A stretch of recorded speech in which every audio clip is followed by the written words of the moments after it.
안녕하십니까, 홍철기입니다. 오늘은 2025년 6월 17일이고요. 오전 뉴스 긴급하게 편성을 했습니다.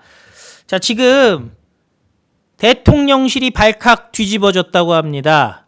트럼프 대통령과 캐나다에서 예정되었던 회담이 취소됐기 때문이다 라는 게 이재명 측의 입장인데요. 지금 상황을 파악 중이다. 도대체 어떤 상황인지 사전에 미국 쪽에서 회담 취소에 대해서 양해를 구한 것도 아닌 것 같습니다. 아니, 이게 참 일본과는 트럼프 대통령이 정상회담을 가졌다고 하거든요. 그러면은 지금 G7, 캐나다에서 지금 G7이 있는데 회담 시간을 잡았다라는 게 대통령실의 주장이거든요. 근데 트럼프 대통령은 조기 귀국한다?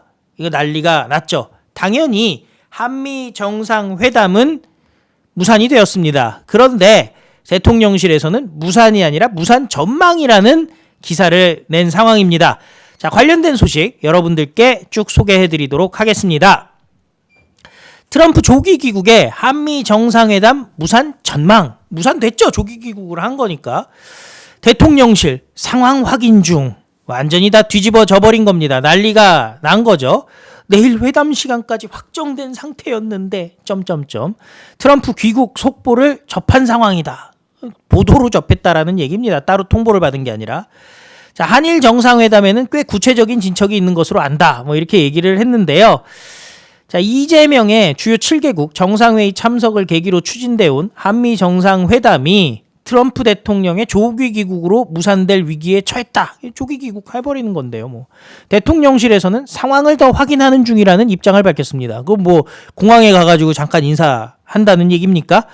자, 그동안 이재명이가 G7 정상회의 확대 세션에 참석하는 만큼 이 일정과 맞물려서 트럼프 대통령과 회담이 이루어질 것이라는 예상이 나왔습니다. 그러나 트럼프 대통령이 이스라엘과 이란의 무력 충돌 격화를 이유로 G7 일정을 접고 워싱턴 DC로 돌아가기로 결정을 했습니다. 지금으로서는 이재명과의 만남도 사실상 불발됐다는 관측에 무게가 실리고 있는데요. 대통령실 관계자 기자들을 만나서 미국과의 정상회담이 사실상, 앞에 사실상이 붙어 있어요. 내일로 예정이 돼 있었다. 예정이 돼 있는 게 아니라 사실상 예정이 돼 있었다라는 또 황당한 표현을 쓰죠.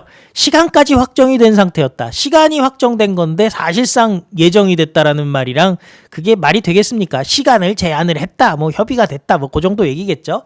트럼프 대통령 귀국과 관련한 속보가 나온 지 얼마 되지 않아서 저희도 속보를 접한 상황에서 확인을 하는 중. 그러니까 언론 보도만 봤다는 거예요. 미국 쪽에서 따로 연락을 주지 않았다라는 의혹이 불거지는 겁니다. 일각에서는 트럼프 대통령 귀국 이전에 이재명과 대면할 가능성이 아예 사라진 것은 아니다라는 의견도 있지만 대통령실은 이에 대해서도 명확한 설명을 내놓지 못하고 있는 상황입니다. 그러니까 제가 아까 말씀드린 대로 이동 중에 가가지고 인사하고 안녕하세요 이재명입니다. 이거는 가능할지 모르겠으나 그것도 현실적으로 쉽지 않으니까 얘기를 못하는 거죠. 지금 아마 불이 났을 겁니다. 막 그냥 외교부, 보통 대통령실에서는 미국에 라인 있는 사람이 이재명 쪽에 잘 없어요. 그럼 결국에는 그 외교부의 정통 외교관들에게 이 문제를 어떻게든 해결해라, 어떻게든 만나게 해라, 이렇게 지금 아주 안달복달 난리가 났을 가능성이 있죠.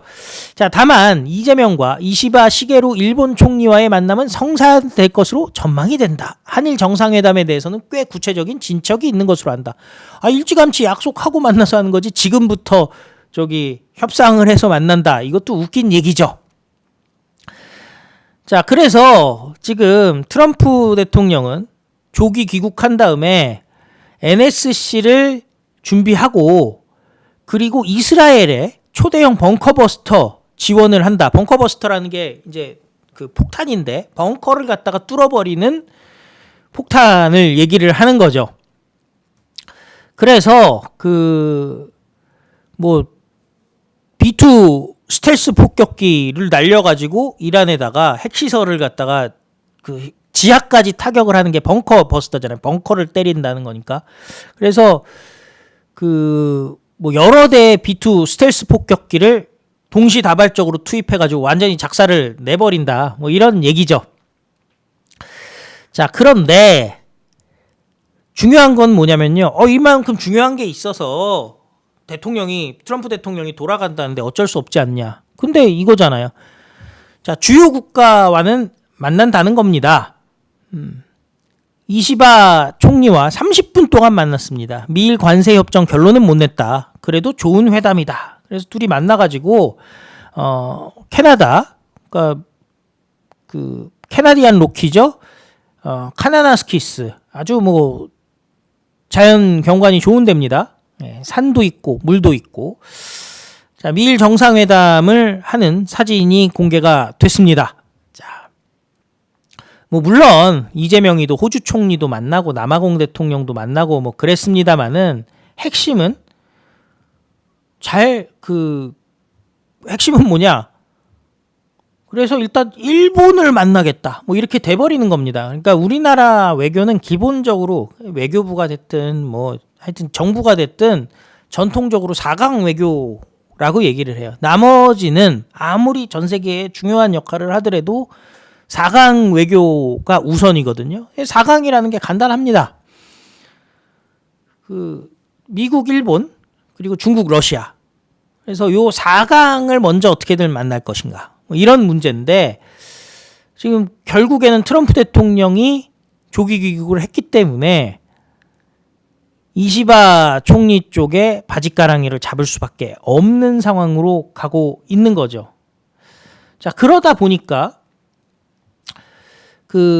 트럼프 대통령 조기 귀국에 대해서는 상황 확인 중이다. 나 모르는 일이야. 라고 얘기하면서 반면에 한일 정상회담에 대해서는 가까워졌다. 같은 시점에 나온 기사란 말이죠.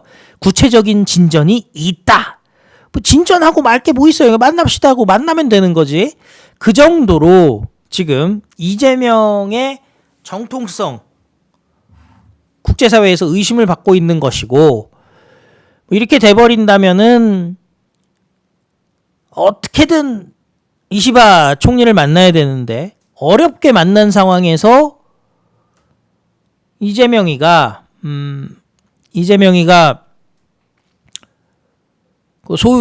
좌파들이 기대하고 있는 반일 메시지는 내기가 또 힘들겠죠. 제가 계속 말씀드리는 게 있어요. 이재명은 기본적으로 사면초가에 지금 놓여져 있다. 특히 이란과 이스라엘 간의 문제에 있어서 트럼프 대통령이 어느 쪽의 편에 쓰느냐. 그러니까 휴전을 끌어내느냐 아니면은 이스라엘을 지원하느냐. 뭐 이 결론에 따라 이게 사실은 핵 프로그램과 관련이 있기 때문에 굉장히 심각한 거거든요. 그럼 우리는 어느 쪽에 쓰느냐. 이것도 또 중요한 부분이 되는 거 아니겠습니까? 그래서 이재명도 자기는 공직을 시작할 때보다 마칠 때 지지율이 높았다라고 주장을 하면서 그렇지만 어렵다 뭐 이렇게 얘기를 하는데 그럼에도 불구하고 대통령직은 녹록치가 않습니다. 자, 어쨌든 중요한 거는요. 윤석열 대통령이 높여놓은 국격, 한미관계, 정상화한 한일관계 과연 이재명이 본전치기라도 할 수 있을지 많은 분들이 걱정하고 있는데요. 지켜보시죠. 자, 구독과 좋아요 큰 힘이 됩니다. 다 같이 외치겠습니다. 우리는 승리합니다. 감사합니다. 안녕히 계십시오.